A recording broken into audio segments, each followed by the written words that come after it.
If nothing else can be said about us devout Miami Dolphins fans, i.e. ones who were fans of this team before the 2020 NFL Draft and who will be around well after Tua Tagovailoa leaves the organization, which for the record is coming sooner than you think, it can be stated that we are a loyal bunch of bastards. We are loyal not only to a fault, but almost at a detriment to our own mental and physical health. It's well documented. It has been 24 years since this team won a playoff game. 24. You can go ahead and add one more to that. So we're talking about a quarter of a century since this team won a playoff game.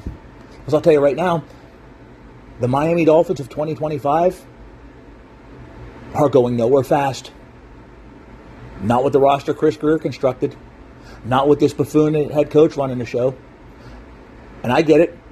He's probably going to wind up gainfully unemployed before the end of the season. Wouldn't be surprised if he's fired by week 6. But I'm telling you this much. With the roster constructed the way it is, Anthony Weaver isn't fixing this. Frank Smith isn't fixing it. Darrell Bevell isn't fixing it. You could resurrect the ghost of Vince Lombardi, Chuck Noll, George Halas, Bill Walsh. Hell, you could resurrect them all and turn them into one giant hybrid mega coach, and they would not be able to fix this shitstorm of a mess that is the 2025 Miami Dolphins. So again, we're talking one quarter of a century since this team won a game of meaning.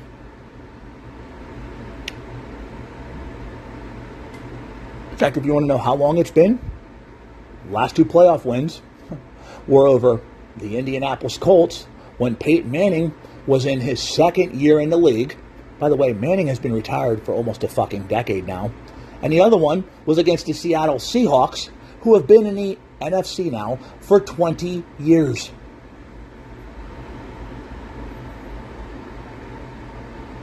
Now, by no means was this 25-year stretch of ineptitude longest in the NFL currently, and one of the longest in pro sports as we speak, the beginning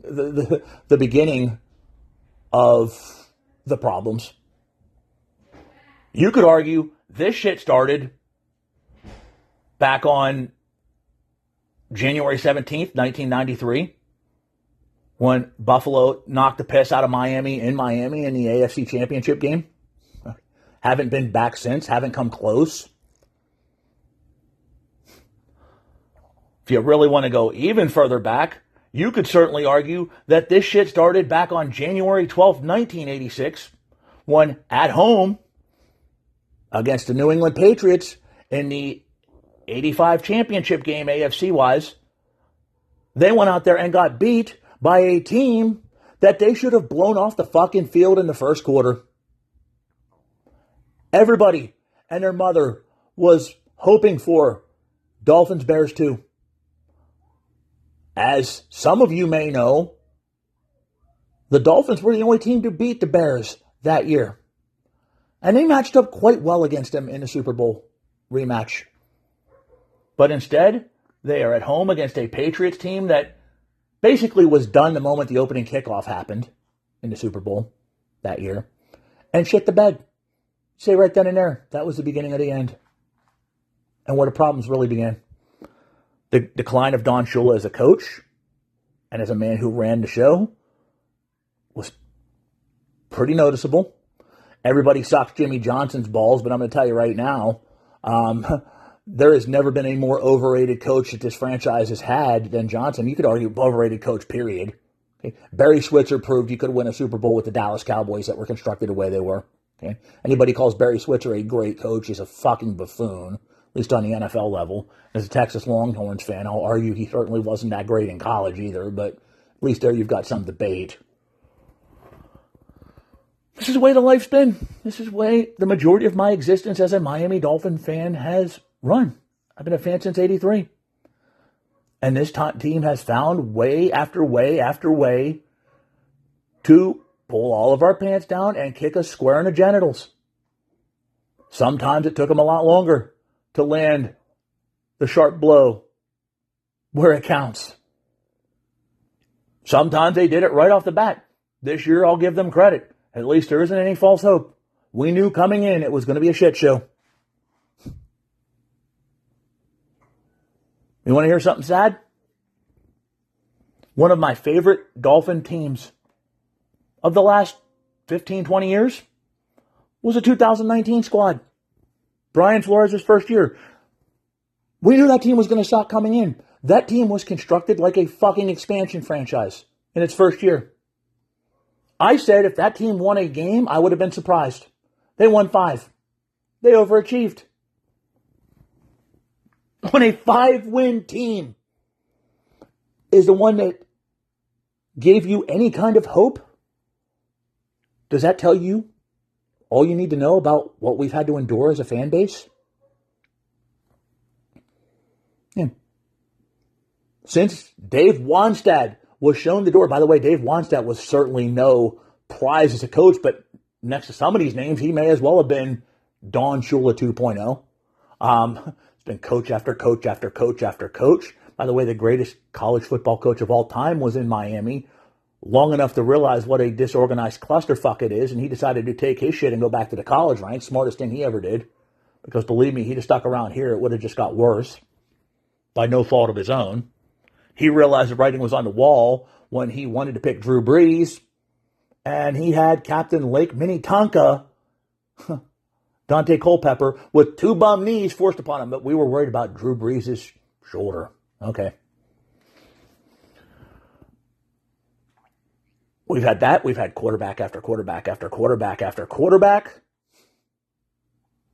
Argue Tua's the best since Marino. Right? The only one between Tua and Marino that had any kind of pulse was Chad Pennington for a couple of years. Chad fucking Pennington. A guy who broke most of his hay as a member of the damn Jets. He was the only other quarterback since then that gave us any kind of pause.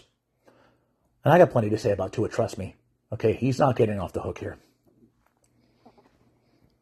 How many coaches have been trucked out there with some kind of, plan, some kind of, hope, some kind of steam behind them, right? Remember Cam Cameron? Cam Cameron, we went from a guy who won a national title and built the culture at LSU to a guy who won 18 fucking games out of 59 at Indiana. This guy couldn't beat Minnesota and Purdue, but, we were trusting that he was going to beat the Patriots and the Steelers and the Ravens, the Bills. Yeah, that was the most surprising one-win season I've ever seen in my lifetime.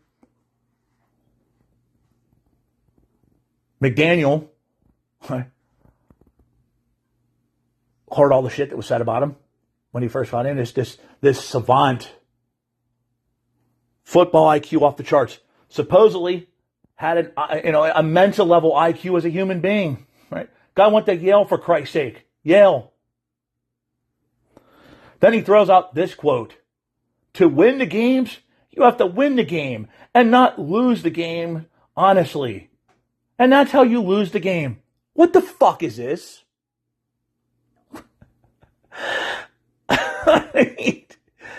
This is a guy that went to Yale that supposedly has an IQ that is off the charts, yet he makes a comment like that and sounds like a complete and blithering imbecile. Dead serious. That quote made me yearn for the stupid nonsense that Cam Cameron would throw out there on a regular basis. You remember that? We drafted the Hogan family, that debacle at the draft press conference where he made a complete ass of yourself, and you knew that even minimal expectations that you might be, slightly passable as an NFL head coach, even though he sucked at Indiana. Well, any hope we had were smashed against a wall when he did that press conference. You knew it was going to be a disaster, and it was just as bad as we thought. Right? Well, by the way, fail forward. We remember that joke of a freaking quote. These look like something that came out of the mouth of Lombardi next to the shit that Mike McDaniel said out there. He sounds like an imbecile in his press conference, and this ain't the first time. His coaching style, sometimes he makes decisions where he looks like a fucking buffoon. This was supposed to be the big hope, though. But he led the team to the playoffs twice. I guess that should count for something because, this is a franchise that made it 4 times in 20 years prior. So, being he was a coach of 2, we should pat him on his back. This is a guy that coming in had 1 year as an offensive coordinator under Kyle Shanahan. Think about that for a minute. 1 year as Kyle Shanahan's right-hand man. How many plays did he call? And I tried to give him the benefit of the doubt. I did. Just like I tried to give Adam Gase the benefit of the doubt. When I knew coming in, this guy's claim to fame was holding Peyton Manning's ball sack, his fucking jock strap in 2014 when Manning shattered NFL passing records. Yeah, that took a genius offensive coordinator for that, right? I could have been the offensive coordinator and Manning would have done the same damn thing. Oh, I forgot. I think the very next year, he took Jay Cutler from suck to stink. Then he became the head coach of the Miami Dolphins and did both simultaneously, suck and stink. But that they did make the playoffs 1 year. I forgot. And then they got blasted in the first round. Joe Philbin, clipboard holder, who stood there and basically got the hell out of the way for Aaron Rodgers and Mike McCarthy, right? Tony Sparano, I'll give some credit to. This is the shit we've had to swallow. Flores, because, Bill Belichick coaches certainly have an amazing track record, right? By the time he walked out the fucking door, he was one of the most hated men in Miami. And I hear people glossing him up that, we needed Flores to stick around. May I remind you that Brian Flores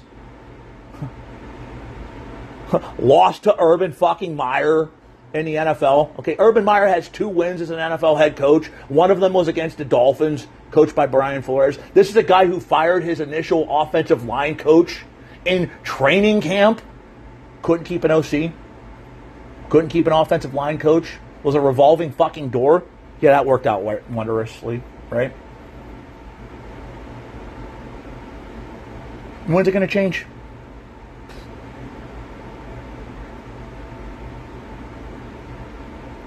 It's my question. You have people telling me, though, you'll have people that will listen to this, as I've seen on social media, giving me the "you're not a real fan" bullshit, okay?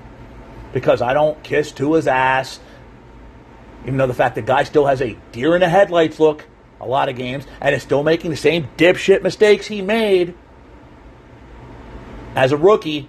Okay, we're gonna hum and haw and lick his asshole because of what he did in the second half against Georgia in the national title game, but we forget the very next year his team, not Jalen Hurts', got fucking steamrolled by Clemson. We ignore that little statistic, though. He's rode off of that Georgia game for his whole damn career. And we've seen glimpses. We have. We've seen real glimpses from Tua. The Baltimore game, the Denver game, which we thought was a turning point. Oh, it was a turning point, all right, for Denver. They went forward, a team that got their ass kicked. They gave up 70 points and lost by 50. They're the ones that took a step forward. The team that hung the beating went backwards. Make sense of it. I know some love Tua. Frankly, look, he needs to go. If he goes somewhere else and winds up being that dude that can play an 18-game schedule and looks consistent the entire time, then you know what? I'm willing to take that risk because I've seen enough. And I've certainly seen enough of McDaniel. I've seen enough of Greer. Okay, people saying give him around. He fucked up 2 coaching hires. How many drafts has this guy fucked up? Free agent signings? The trade? I mean, okay, the Hill trade was a fucking mess. I'll give him credit for the trade, with San Francisco. What has Chris Greer done to prove he deserves another year as GM? As much as McDaniel has. Nothing, but he had a longer period of time. So again, I've stomached this bullshit for a while. I've stomached this shit for longer than some of you have been alive. Hell, longer than a lot of your parents have been alive. Maybe you're okay with mediocrity. Maybe you're okay with this horse shit. Maybe you're okay Well, aw shucks, the kids played hard. You want to see kids play hard? Go watch a fucking JV football game at your local high school. Go watch Pop Warner. Go watch a high school game for a team that's not expected to do a damn thing. That's where you see try hard. That's where it matters. Not when we're talking millionaires and it is a damn cost a left nut to be a fan. You've seen ticket prices. That's just to get in the door to sit in the nosebleeds. Never mind. You want to buy food there. You want to park there. Merchandise for a shitty jersey that's one step up from a t-shirt. That's all it is. It's sublimated numbers and lettering. It's $100. For the iron-on shit that falls apart in the wash, it's $130. For one layer of stitching, right? And a heat-sealed patch it's almost $200. But hey, the kids play hard, right? And I'm not a real fan because I don't stomach this shit. Well, I'll just say this. I'm still going to be around. But God help us, and God forbid we actually want to see this team finally give us something worth watching and maybe win some meaningful fucking playoff games again. Maybe get back to the AFC Championship game, which has not happened since 1993. You do the mathematics, folks. Maybe we want to see this in our lifetime. Maybe after watching, I don't know, the Cardinals and the Bengals make Super Bowl appearances, after watching the fucking Lions become a Super Bowl contender under Dan Campbell, who was an interim coach in Miami, that they let walk out the door for Adam Gase. Maybe after watching the Lions become a Super Bowl contender, we want some of that pie ourselves. Is that a terrible thing? If it is, to you, then you need to assess what you're watching. And you need to assess what you're spending money on. Instead of spending it on a billionaire owner and millionaire players who don't give a fuck one way or another about you, go spend it on your local high school. At least they do. Thanks for listening.